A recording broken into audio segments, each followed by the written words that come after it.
Hi there. You're probably watching this video because you've just got the game. And in that case, welcome to Path of Titans, the game full of dinosaurs that most likely want to eat you. So to ensure that you might not get eaten, here is a guide to get you up to speed with the game. So let's start, shall we? When you first get the game, you'll firstly most likely want to figure out where to play.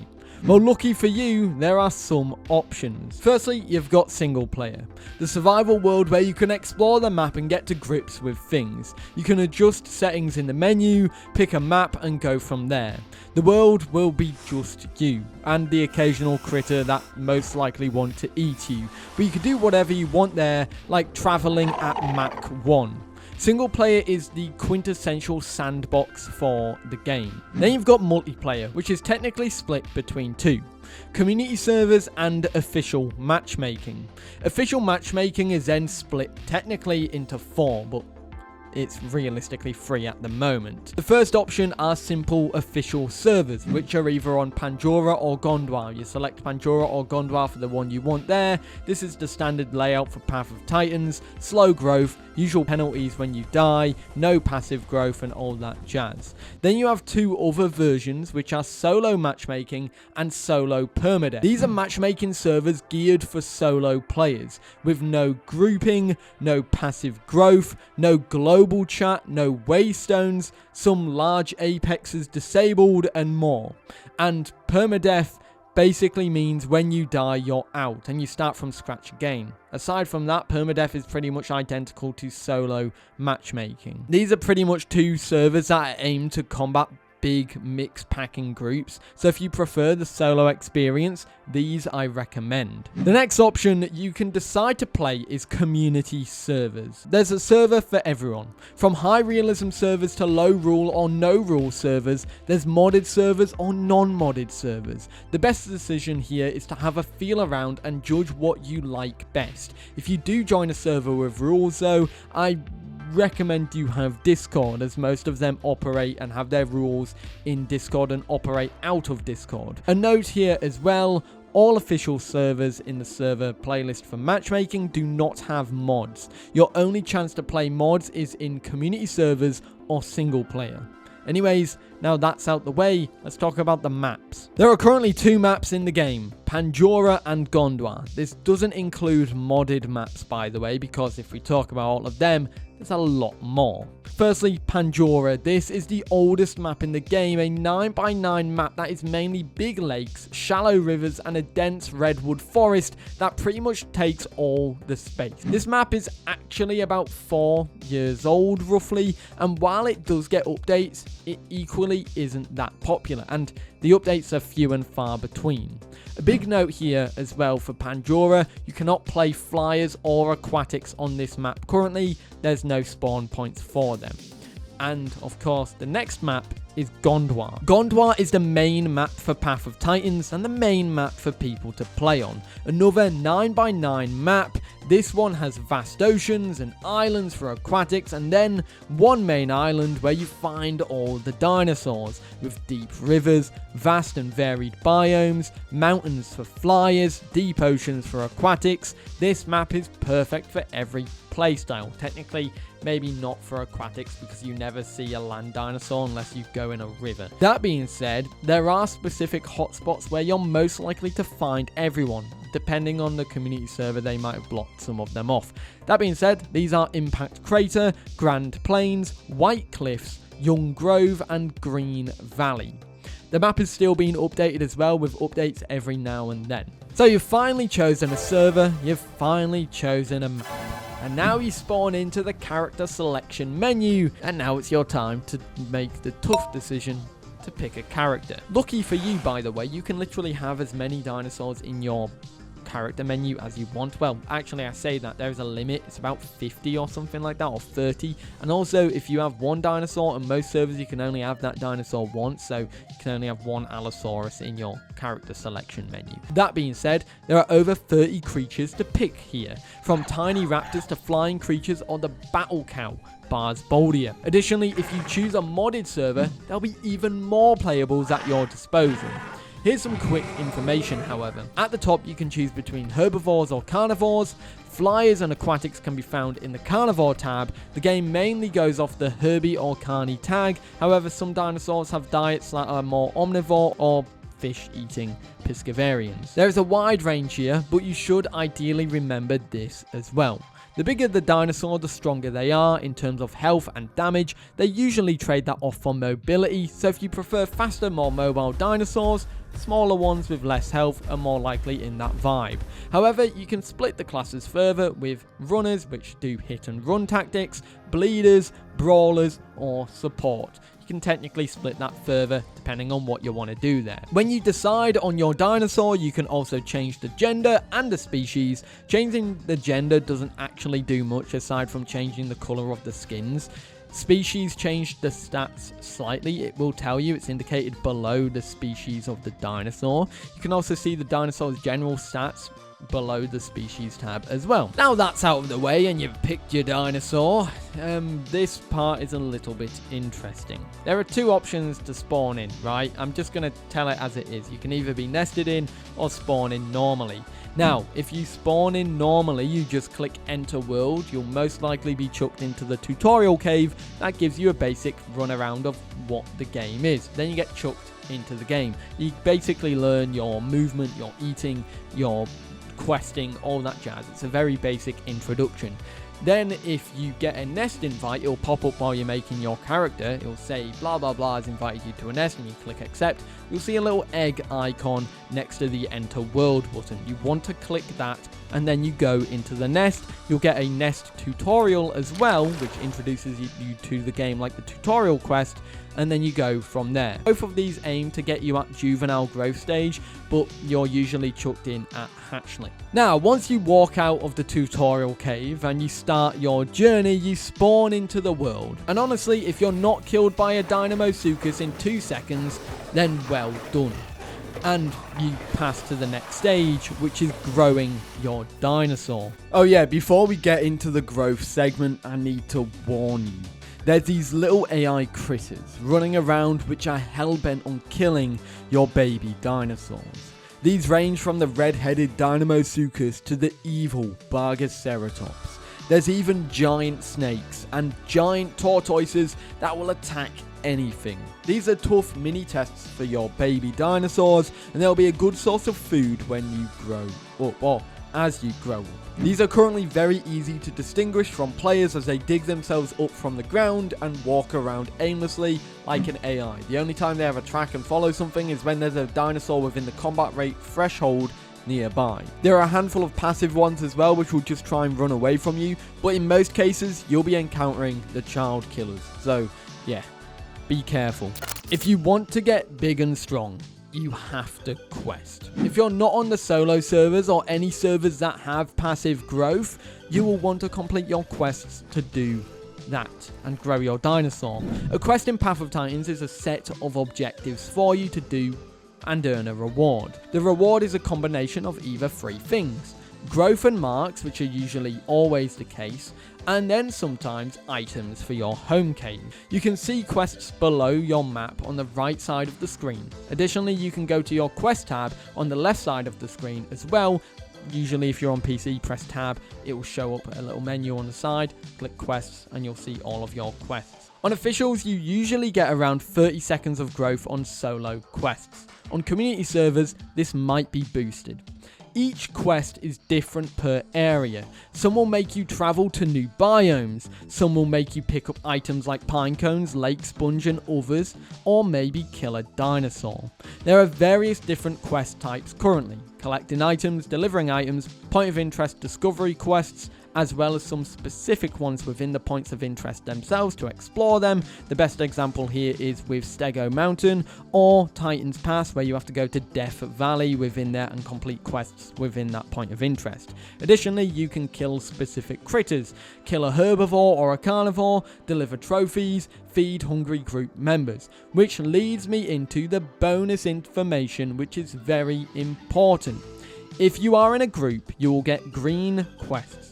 These are group quests, and I recommend you do them and get a high percentage completion rate for them, or contribution rate for them, because the higher your contribution to a group quest, the bigger the reward for you.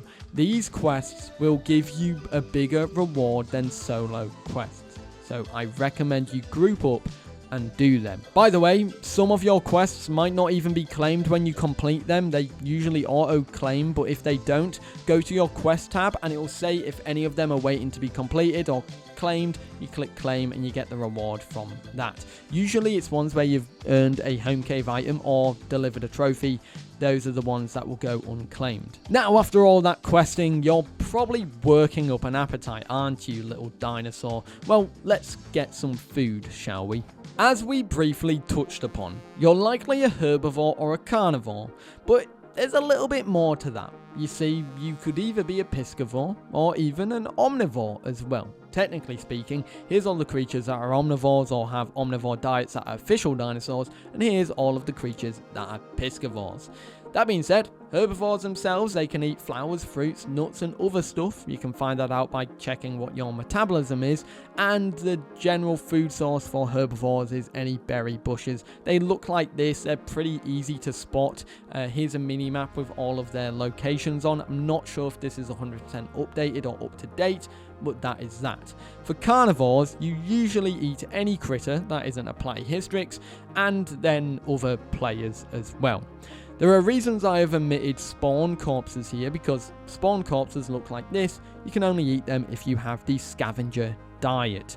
And you can only eat Platyhystrix if you also have the scavenger diet. That being said, if you go to your ability menu, you can then change your diet. This allows you to change the food source that your dinosaur eats, but let's be honest, you can't change from herbivore to carnivore. That being said, now you're probably confused what the ability menu is. I know that's probably a lot to take in, but now we're going to complicate it even further. Let's talk about your dinosaur abilities and how to change them. Now, the other thing that you need to maintain with your dinosaur is your thirst. Now, this is shown next to your health bar as a little water icon. You want to find fresh water, and that's mainly in the rivers and the big lakes in Gondwar and Pandora. It's everywhere, but you do not want to drink salt water. The reason why is because salt water will give you a salty debuff, and that means your thirst will then rapidly drain over time until that debuff is gone, and that is a terrible thing for you. That being said, when you drink from water sources, the quality of it will decrease. If it's at 0%, you won't be able to drink from it, so bear that in mind as well, especially in populated areas. Technically it's abilities, but we're lumping this with dinosaur customization, because Path of Titans has a wealth of customization options within the game, from skins you pick or abilities that you have on your dinosaur, as well as the species and the gender. All of these can be changed once you've made your dinosaur and are playing the game. So, to change your abilities and skins, go to the character tab within the game. If you press tab to open up the menu on the left, you'll see character panel. You click that and you go to this panel. Firstly, you see your skins. This is the first thing to open and is pretty self-explanatory. You unlock skins with marks. The rarer the skin, the more expensive it is. Like the albino and melanistic skins costing 10,000 marks. You also can buy more colour options for each skin for around 150 marks each. Additionally, every couple months the developers sell skin packs for certain dinosaurs. As I'm making this video, this winter pack is currently available. That being said, these are limited run and this will probably not be available in a couple months time. You can also buy backer skins and earn referral skins as well for referring friends, and skins have a 5-minute shedding period once you've picked the skin that you want, which will slowly blend into that skin over that 5 minutes. Now we go one step further. Let's talk about the abilities, because once you're on the character panel, at the top you'll see the option for abilities. Click that and you go to change your abilities. Now this looks a little bit complicated. It is, and do bear in mind these two quick facts. In most servers, you can only change your abilities when you're A, in a home cave, or B, sleeping on your nest or your parents' nest. In some community servers, you can do it while sleeping, so you might as well try and figure that out as quickly as you can. And that being said, there is a lot to change. Each dinosaur has different abilities for different playstyles. You can often mix and match them as you go. Some abilities unlock at certain growth stages. For example, the ability to customize the hide slot is in a later growth stage option. and abilities also cost marks. In most cases, dinosaurs have abilities for passive, head, senses, front limb, metabolism, hide, back limb, legs, and tail and vocal. Not every dinosaur has all of these options, but most do. So what are these in a little bit more depth? Passives recently started getting added to the game, and these are usually just one ability that you can't really take away and will always be there on your dinosaur. For example, cracked scoots on Picnomosaurus or paralysis for Miragaia. Head slots is where usually your bite attacks go, your main arsenal, your main head attacks. Ranges from bites to headbutts and some other stuff as well. For example, Miragaia can spit on dinosaurs. Senses are mainly passive abilities. Most dinosaurs in the game have a sense slot. These will often be modifiers that will either boost your stats or affect those around you. Front limb is basically forward-facing attacks with your front limbs. Some of these could also be passive modifiers on your front limbs to aid in certain aspects of the game. For example, Suchomimus has the modifier webbed claws on the front limb slot as well. Metabolism changes your dinosaur's diet, and hide is another passive slot which changes your abilities as well, or changes your stats passively as well. Legs and back limb is often mixed. Mainly on legs you get passive abilities, and back limb you usually get attacks, but most cases it's mixed and matched. It really depends on the dinosaur. Tail is also mainly tail attacks and some passives, but you're mainly going to find paddle tail, balanced tail, armored tail, and tail attack. They're always found there. And the voice or vocal slot is essentially all voice-based abilities, ones that can regen your health or buff your group. Not every dinosaur has a vocal slot currently. And finally, for dinosaur customization, even if you have already picked your dinosaur's gender and species, you can change it by logging out in a home cave and going to edit while your character is selected in the character menu. So, of course, you've got Path of Times and your friend has it as well, but you both don't know how to play with each other. Firstly, you need to add them as a friend. So if you have their Aldron ID, this isn't a prerequisite, but I assume you'd want to be friends in game, you can go to the game's menu in the top right and click on the little person icon and then add friend button and put the ID in there. Now that you've added each other, you need to be in the same server. Now you can actually join off your friend by clicking this icon while you're in the friends list menu. Then you automatically join the server they're in if it's not full. Now that you're in the game together, you want to be in a group. You have to be the same diet, and you have to make sure that there's enough group slots in the group to be able to be in the group. Bigger dinosaurs take up more group slots. When you're a baby, you take up less, and when you grow up, you take more and more until you're at max for your dinosaur. To invite someone, you go to the social tab, find them in the social menu and press the little green invite icon, or if you see them in person, you can go up to them and open the vocal wheel by selecting this icon. Now, you want to be with your friend, right? So let's talk about teleporting them to you. Waystones are ideal for this. They can be found all over the map, anywhere on the map, and there is a vast amount of different waystone locations. These have this little stone rune with a green icon, and that's shown on the map and when you get to them. Once you approach them, they will be in a colour. Green means you can use them, red or yellow means they are on cooldown. This can be skipped by using marks or delivering glow shrooms to them. I think that's what they're called. When selecting the waystone, search the player you want to invite and then hit invite. The receiving player will receive an invite pop up on their screen. Once it's accepted, they can sleep for 30 seconds and teleport over, or they can safe log and hit the little waystone button that will pop up next to enter world. And now home caves, because I briefly spoke about this because you can change your abilities in these, but like I said, there's a bit more to it. Home caves can be found on the map with this blue icon and a blue rune as well. You cannot enter them if you are in combat. If you want to customize your dinosaur's abilities and customize your home cave, this is where you want to be. This is often where you deliver trophies as well, and trophies are gained from killing big adult dinosaurs, collecting them from the corpse, taking it to the home cave, then you get it as a reward. There's a lot to do with home caves. You can escape the world, or you can just decorate it and make it feel like a home. You also get some buffs and debuffs from these as well. The first one is the well-rested buff from a home cave. This buff increases your growth rate if you log out in a home cave for a minimum of 1 hour.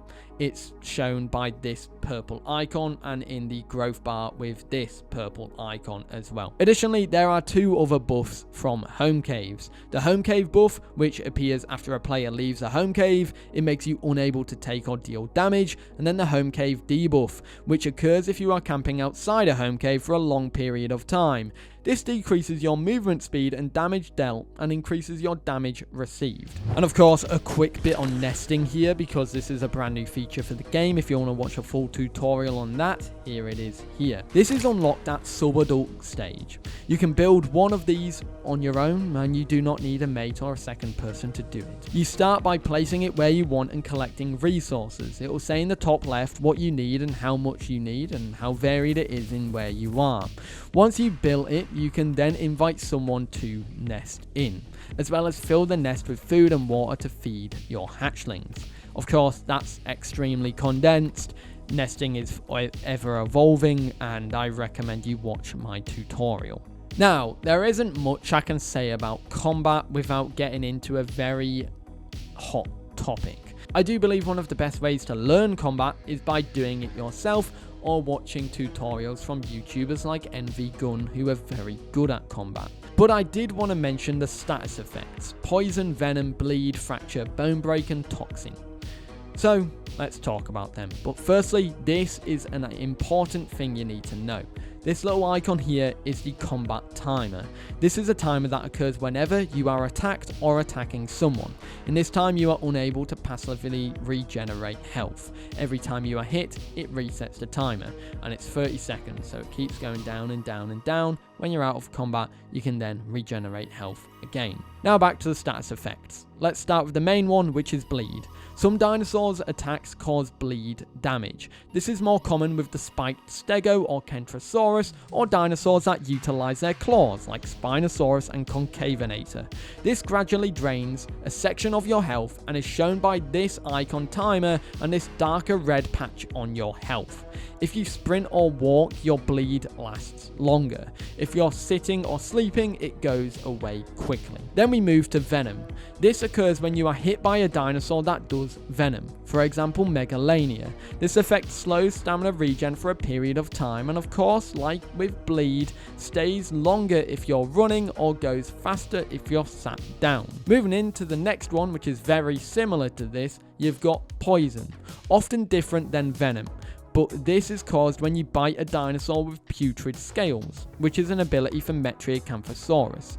This is shown by like a purple icon outline and this mushroom icon. This also does the same as venom by slowing regeneration of players' stamina, similar to venom. Fracture is a new mechanic coming with bone break. Some dinosaurs can do this, like Ceratosaurus, Anodontosaurus, Daspletosaurus, and Tyrannosaurus. You can also get this status effect by yeeting yourself off a cliff. This slows the opponent down with each applied fracture, and it leads to bone break. Bone break is the grand finale of fracture: massively slow movement, disabled movement-based abilities, greatly reduced speed. And then you go to the final one, which is toxin. This can only be applied by Miragaia. This will fill your health up with a death icon and gives your character a black goopy visual effect. If your health reaches that bar, you instantly die. And that's pretty much that. There are more status effects and abilities, but those are the main ones that you need to be aware of. And with that being said, hopefully that is everything you need to know to get up to speed and begin your Path of Titans journey. Hopefully you're now armed to go toe to toe with the big opponents. Or, well, maybe something your own size and not that giant wreck.